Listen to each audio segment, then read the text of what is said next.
चुनाव प्रचार के अंतिम दिन उत्तर प्रदेश के मुख्यमंत्री योगी आदित्यनाथ कुल्लू में खूब गरजे। उन्होंने जहां इंडिया गठबंधन पर हमला किया, वहीं कंगना रनौत की भी तारीफ की।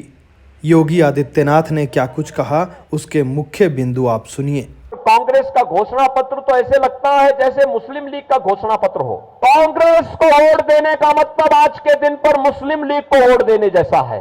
बेटी स्कूल नहीं जा पाएगी, बहनें ऑफिस और मार्केट नहीं जा पाएंगी, बुर्का पहन करके घर के अंदर उन्हें दुबक के रहना पड़ेगा। और इसीलिए तो हम यूपी के अंदर बहुत सख्ती से निपटते हैं इन लोगों से। कांग्रेस के नेतृत्व में इंडी गठबंधन भानुमति का पिटारा है।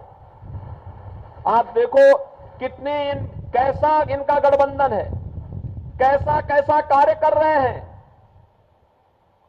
कैसे कैसे इन लोगों का गठबंधन है। दिल्ली में कांग्रेस और आम आदमी पार्टी कहते कि हम मिलकर चुनाव लड़ेंगे, लेकिन पंजाब में उनकी सरकार है, पंजाब में दोनों एक दूसरे के खिलाफ लड़ रहे हैं। देश के अंदर टीएमसी और कांग्रेस कहती है कि हम मिलकर के चुनाव लड़ेंगे, लेकिन बंगाल में जहां टीएमसी की सरकार है, वहां एक दूसरे को गाली दे रहे हैं। ऐसे ही हर राज्य में इनके हाल है। और इनका घोषणा पत्र, कांग्रेस का घोषणा पत्र तो ऐसे लगता है जैसे मुस्लिम लीग का घोषणा पत्र हो। बहनों और भाइयों बहनों, कांग्रेस को वोट देने का मतलब आज के दिन पर मुस्लिम लीग को वोट देने जैसा है। जो काम मुस्लिम लीग ने, जो काम 1940 के दशक में मुस्लिम लीग ने किया था, आज कांग्रेस वही काम करने जा रही है। उसका घोषणा पत्र तो देखो। उसका घोषणा पत्र कहता है कि पर्सनल लॉ लागू करेंगे। पर्सनल लॉ का मतलब आप जानते हैं? पर्सनल लॉ का मतलब तालिबानी शासन। बेटी स्कूल नहीं जा पाएगी, बहनें ऑफिस और मार्केट नहीं जा पाएंगी, बुर्का पहन करके घर के अंदर उन्हें दुबक के रहना पड़ेगा। भारतीय जनता पार्टी इस बात की घोषणा करती है, भारत बाबा साहब भीमराव अंबेडकर के द्वारा बनाए गए संविधान से चलेगा, किसी शरिया कानून से भारत नहीं चलेगा। कांग्रेस की इन मंशाओं को पूरा नहीं होने देंगे। और वीर भूमि हिमाचल प्रदेश से मैं आपसे यही कहना चाहूंगा, हमें कांग्रेस की मंशाओं को पूरा नहीं होने देना है। औरंगजेब की आत्मा ये कांग्रेस के अंदर घुस चुकी है, और इसीलिए मैं आपसे कहने के लिए आया हूं, स्वतंत्र भारत में अब किसी औरंगजेब को पैदा मत होने दीजिए।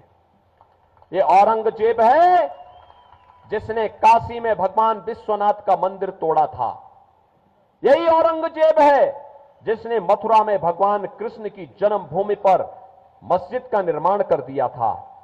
बहनों और भाइयों, हमें इन दुष्टों को फिर से जीवित नहीं होने देना है, और इसीलिए तो हम यूपी के अंदर बहुत सख्ती से निपटते हैं इन लोगों से, बहुत सख्ती से। आपने देखा होगा, आज तो मैं जब हिमाचल आता हूं तो हिमाचल का ट्रांसपोर्टर मेरे पास आता है, कहता है साहब जब से आपकी सरकार आई है, बीजेपी की सरकार आई है, हम बड़े सुकून से यूपी के अंदर जाते हैं। मैंने कहा कैसे? कहा साहब आज वहां कोई परेशानी नहीं, कोई लूटपाट नहीं, कोई पैसा हमसे नहीं मांगता। लेकिन दूसरी तरफ वहां पे ये औरंगजेब को अपना आदर्श मानने वाले जितने बड़े बड़े माफिया थे, इन माफिया को हमने एकदम ठीक करने का काम किया है। बहनों और भाइयों, हमारा संकल्प था कि अयोध्या में रामलला का भव्य मंदिर बनाएंगे, वह संकल्प भी पूरा हुआ। और हमारा संकल्प था कि उत्तर प्रदेश को माफिया मुक्त करके इनको मिट्टी में मिलाने का काम करेंगे। बहनों और भाइयों, आज आप देखते होंगे उत्तर प्रदेश में कोई माफिया नहीं बचा है।